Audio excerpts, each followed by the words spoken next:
வணக்கம்.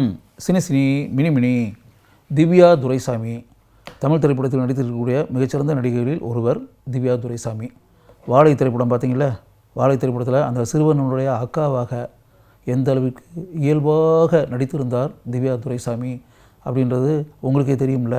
அவங்க எந்த அளவுக்கு அந்த வாழை தோட்டத்தில் வாழைக்காய்களை வெட்டுவதற்காக செல்லக்கூடிய தொழிலாளியாக அந்த கதாபாத்திரமாகவே மாறி சிறிது கூட சினிமாத்தனங்களே இல்லாமல் இயல்பாக அந்த தூத்துக்குடி மாவட்டத்தில் எப்படி அந்த புளியங்குளம் அப்படின்ற அந்த கிராமத்தில் உண்மையாகவே அந்த வேலைக்கு போகக்கூடிய ஒரு கூலி வேலைக்கு போகக்கூடிய ஒரு பொண்ணு எப்படி இருக்குமோ அதை கண் முன்னாடி அந்த பொண்ணு அந்த கதாபாத்திரத்தில் வந்து திவ்யா துரைசாமி வாழ்ந்திருந்தார் அப்படின்றதான உண்மை.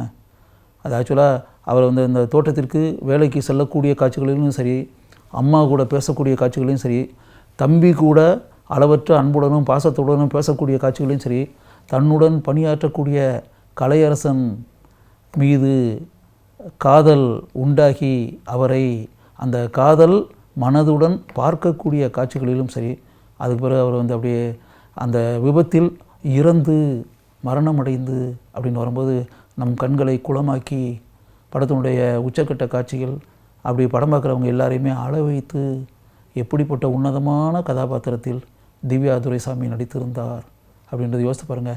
ஆக்சுவலாக இந்த படம் பார்க்கும்போது எனக்கு அப்படியே அந்த படத்தை பார்க்கும்போது எனக்கு திவ்யா துரைசாமியை வந்து இதுக்கு முன்னாடி அவர் படங்களில் நடித்த காட்சிகள் அப்படின்றதெல்லாம் இருக்குல்ல, என் மனசுக்குள்ளே அப்படியே ஓடிக்கிட்டே இருந்தது. பர்டிகுலர்லி சொல்வதாக இருந்தால் ப்ளூ ஸ்டார் திரைப்படத்தில் அந்த தேன்மொழின்ற கதாபாத்திரம், எனக்கு அந்த ப்ளூ ஸ்டார் படம் பார்க்கும்போதே இந்த தேன்மொழி கதாபாத்திரத்தில் நடிச்சிருக்கக்கூடிய இந்த நடிகை வந்து அருமையான டேலண்ட் இருக்கு.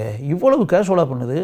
இது சினிமா மாதிரியே இல்லை, திரைப்படத்தில் நடிக்கிற மாதிரியே இல்லை, திரைப்படத்தில் கேமரா முன்னாடி நடிக்கிற மாதிரியே இல்லை, ஏதோ நம்ம வீடுகளில் இருக்கக்கூடிய ஒரு பொண்ணு மாதிரி இருக்குது. இவ்வளவு சாதாரணமாகலாம் படங்களில் நடிக்க முடியுமா அப்படின்ற மாதிரி நான் ப்ளூ ஸ்டார் படம் பார்க்கும்போதே நான் ஆச்சரியப்பட்டிருக்கிறேன் அப்படின்னு சொல்லிட்டு, அதுக்கு பிறகு அந்த ப்ளூ ஸ்டார் படம் பார்க்கும்போது தான் நான் எல்லாத்தையும் கேட்டேன், இந்த திவ்யா துரைசாமின்றது இந்த பொண்ணு இதுக்கு முன்னாடி என்னவா இருந்துச்சு அப்படின்னு வரும்போது அப்போ தான் வந்து இந்த தகவல்கள்லாம் எனக்கு அப்போ தான் தெரிய ஆரம்பிச்சு.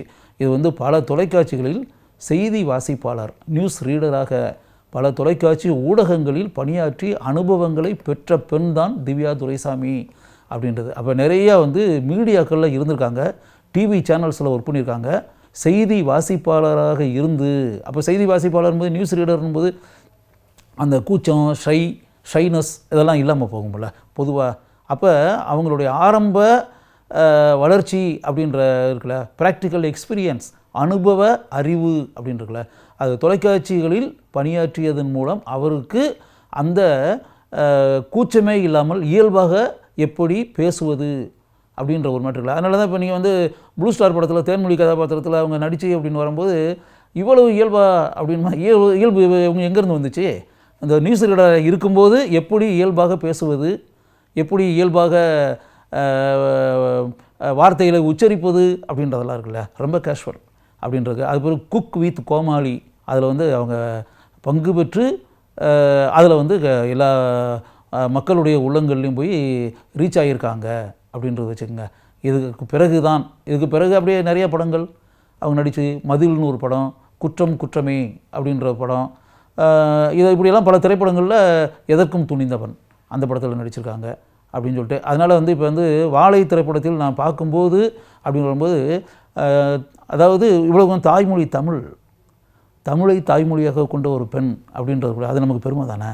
ஆச்சா, வேறு மாநிலங்களில் வேற்றுமொழி பேசக்கூடிய, வேறு மொழிகளை தாய்மொழியாக கொண்ட பல பெண்கள் நிறைந்திருக்கக்கூடிய தமிழ் பட உலகில் தமிழை தாய்மொழியாக கொண்ட ஒரு பெண் தமிழ் படங்களில் தன்னுடைய திறமையால் நம்முடைய உள்ளங்களில் வாழ்ந்து கொண்டிருக்கிறார் அப்படின்போது நமக்கு சந்தோஷமான ஒரு விஷயம் தானே.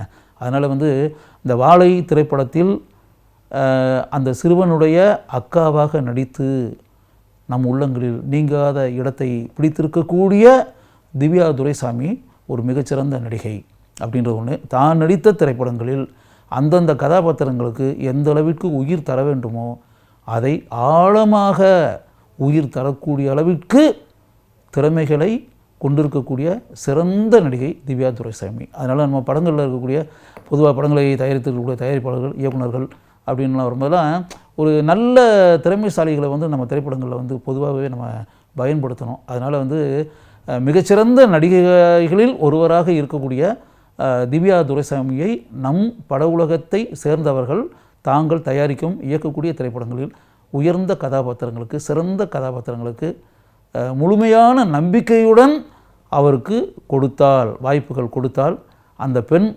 தன்னுடைய திறமையை நிச்சயமாக அந்த கதாபாத்திரங்களுக்கு வெளிப்படுத்தி ஆழமான முத்திரைகளை பதிப்பார் என்பதை என்னால் உறுதியாக கூற முடியும்.